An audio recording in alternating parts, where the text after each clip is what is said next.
Narcissistic abuse can be incredibly challenging. It often leaves you feeling drained, confused, and questioning your own reality. Narcissists are skilled at crossing boundaries, manipulating emotions, and undermining your self-worth. What I'd like to do today is offer you 5 truths to give you some clarity and some comfort as you navigate this healing journey. The first thing that's crucial to do is to acknowledge the reality of the situation that you were in. Narcissists bring their own perception of life and enforce it heavily in their relationships, causing a real dissonance in how you experience being with them and then looking back on it. The first thing you can do is acknowledge the dysfunction. Recognize that the narcissist's behavior really reflects their own issues and not your worth. Then you have to accept that narcissism, being a personality disorder, means it's very ingrained in this person, making them unlikely or even unwilling to change. That unwillingness is not your fault, and release the burden of trying to fix them. Focus on your own recovery without guilt or shame, prioritizing self-care and setting healthy boundaries. More than anything else, be honest with yourself. You can't change what happened, but you can control how to move forward.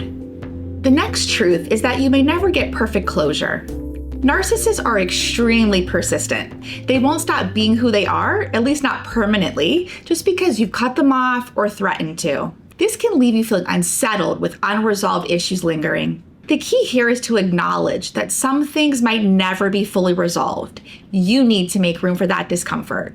The first way to do that is learning to accept these loose ends in your journey. There will never be a perfect way to let go of that abusive relationship. You may distance yourself and find out that person is still speaking poorly about you, making up lies about you, or abusing others the way they used to abuse you. You may want to re-engage, fight back, tell your side of the story, but that's only going to throw you right back into the chaos you worked so hard to get away from. You have to let go of the need for closure from the narcissist. And it's okay to feel uncomfortable. Part of healing is accepting that not everything has a neat and tidy ending.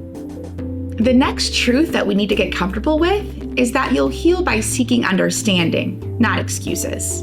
It's easy to blame the narcissist for everything, but understanding why they behave the way they do can help you gain objectivity and peace. It's not about excusing their behaviors, but about recognizing their own internal struggles. The first point here is that narcissists often act out of deep-rooted insecurity and unresolved trauma. Ask yourself, is there anything that happened in this person's life that might have established these issues? For a lot of people, that could look like growing up in an environment that either overindulged or neglected them, creating a sense of entitlement and superiority. Or maybe they experienced early trauma that caused them to develop a deep fear of vulnerability, leading them to protect themselves by devaluing others. Whatever the case may be, if you can get yourself to shift your perspective towards one with more understanding, it will help you detach emotionally and see the bigger picture.